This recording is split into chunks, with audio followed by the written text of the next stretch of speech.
പ്രിയ സുഹൃത്തുക്കളെ, നന്മയുടെ നല്ല ദിവസം ഏവർക്കും നേരുന്നു. ഇന്ന് ഇന്ത്യ ഏറ്റവും കൂടുതൽ ചർച്ച ചെയ്യപ്പെടുന്നത് ധ്യാനം എന്ന ഒരു വിഷയത്തെക്കുറിച്ചോ അല്ലെങ്കിൽ നമ്മുടെ പ്രധാനമന്ത്രി നരേന്ദ്ര ദാമോദർ മോദിയുടെ വിവേകാനന്ദ പാറയിലുള്ള ധ്യാനത്തെക്കുറിച്ചോ ആയിരിക്കും എന്നതിന് യാതൊരു സംശയമില്ല. വിദേശ രാജ്യങ്ങളും അതിലേക്ക് ഉറ്റുനോക്കുന്നുണ്ട് എന്നതൊരു സത്യമാണ്. 2000-ൽ പരം പോലീസുകാരും അതിനോടൊപ്പം അദ്ദേഹത്തെ സംരക്ഷിക്കാനുള്ള പട്ടാളക്കാരും കടലിലും കരയിലുമായി അദ്ദേഹത്തിന് കാവൽ നിൽക്കുന്നുണ്ട് എന്നതും സത്യമാണ്. ഇത് രാജ്യത്തിൻ്റെ ആവശ്യമാണ്. അദ്ദേഹം ധ്യാനിക്കുമ്പോൾ ഇമ വെട്ടാതെ കാവൽ നിൽക്കുന്ന പോലീസുകാർക്കും പട്ടാളക്കാർക്കും സംരക്ഷണ സേനയ്ക്കും പ്രത്യേകമായ അഭിനന്ദനങ്ങൾ. നിങ്ങൾക്കും ധ്യാനിക്കാം കണ്ണും തുറന്നിരുന്നുകൊണ്ട്. ഇനിയും ധ്യാനം എന്ന വിഷയത്തെക്കുറിച്ച് നമ്മൾ ആഴമായി ചിന്തിക്കുമ്പോൾ പക്ഷേ പതഞ്ജലിയിലേക്ക് പോയിരിക്കും. എന്നാൽ പതഞ്ജലിക്ക് മുമ്പേ തന്നെ ധ്യാനം ഉണ്ടായിരുന്നു എന്നതാണ് നമ്മൾ മനസ്സിലാക്കേണ്ടത്. പതഞ്ജലിയുടെ യോഗസൂത്ര അതിലേക്ക് ധ്യാനത്തെക്കുറിച്ചൊക്കെ വളരെ ആധികാരികമായി സംസാരിക്കുന്നുണ്ട്.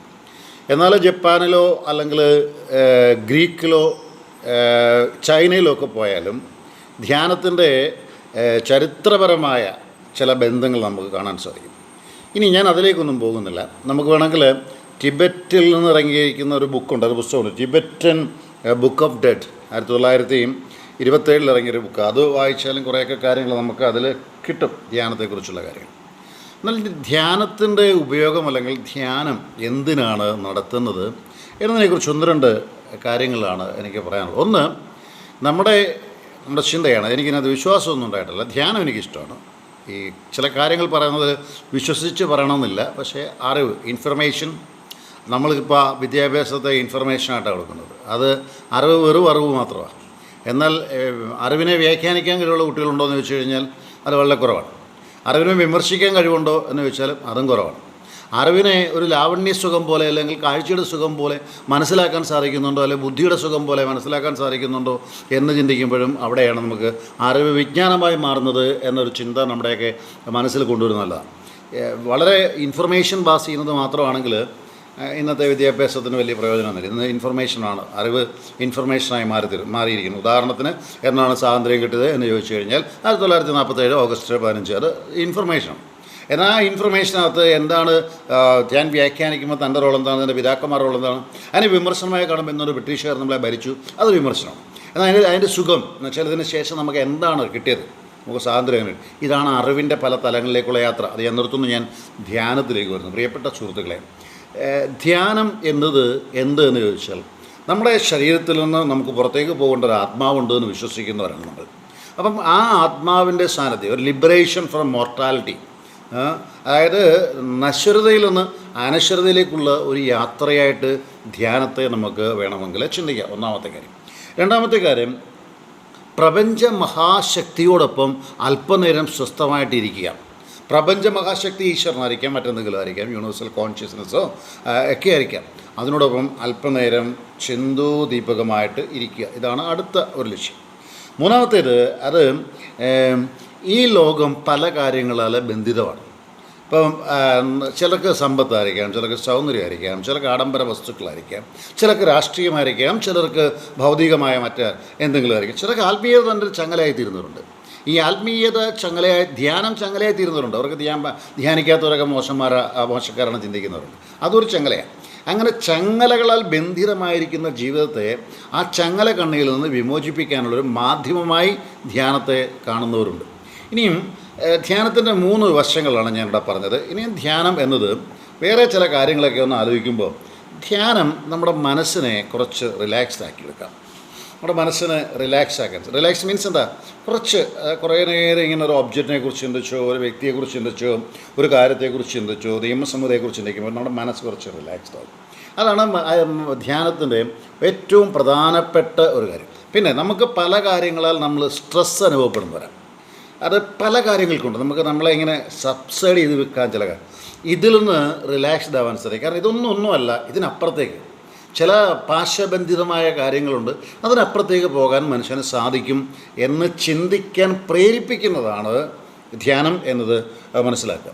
പിന്നെ നമുക്ക് ആകുലതയുണ്ടല്ലേ, ആകുലത കൊണ്ട് ആയുസ്സിൻ്റെ ദൈർഘ്യം കൂട്ടാൻ സാധിക്കില്ല എന്ന് യേശുക്രിസ്തു പഠിപ്പിച്ചിട്ടുണ്ടെങ്കിൽ നമുക്ക് നാളെക്കുറിച്ച് ആകുലതപ്പെട്ടുണ്ട്. അപ്പോൾ ഇന്നലെ മരിച്ചവരാരും, ഇന്നലെ 19 പേരാണ് ഈ മഴക്കെടുതിയിലൊക്കെ ഇതുവരെ മരിച്ചിട്ടുള്ളത്. അതായത് മഴ എത്തുന്നതിന് മുമ്പ് വേനൽ മഴ എത്തിയപ്പോഴേ.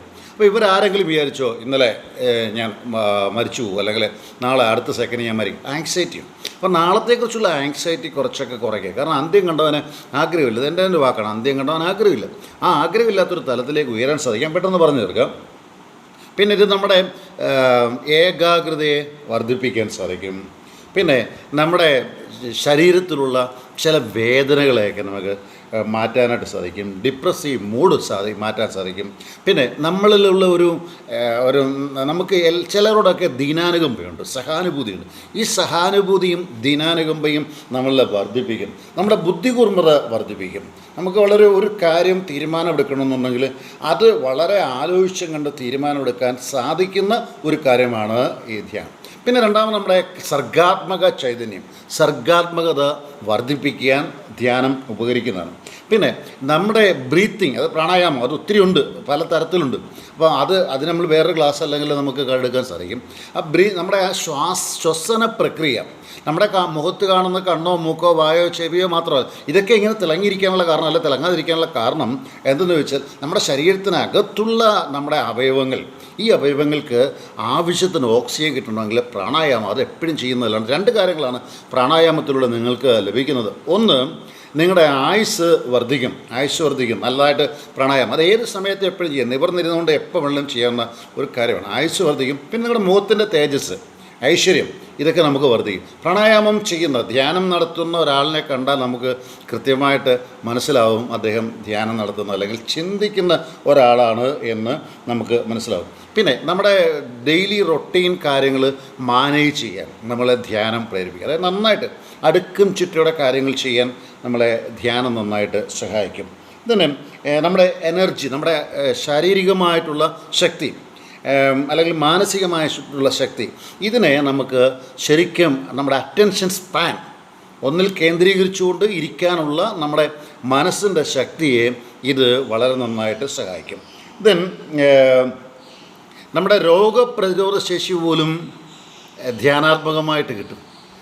അതിന് ശരിക്കും ചരകനും സുശ്രുതനിലേക്ക് ഒന്ന് പോകുമ്പോൾ നമുക്ക് മനസ്സിലാവും അവരൊക്കെ എന്തെല്ലാം കാര്യങ്ങളാണ് ലോകത്തിൽ കണ്ടുപിടിച്ച്. ചരക സംഹിതയൊക്കെ എടുത്ത് വായിക്കുന്നത് നല്ലതാണ്. അപ്പോൾ അവർ ലോകത്തിലെ പല കാര്യങ്ങൾ കണ്ടുപിടിക്കാൻ വാൽമീകി എങ്ങനെയാണ് തപസ്സിലാണ്.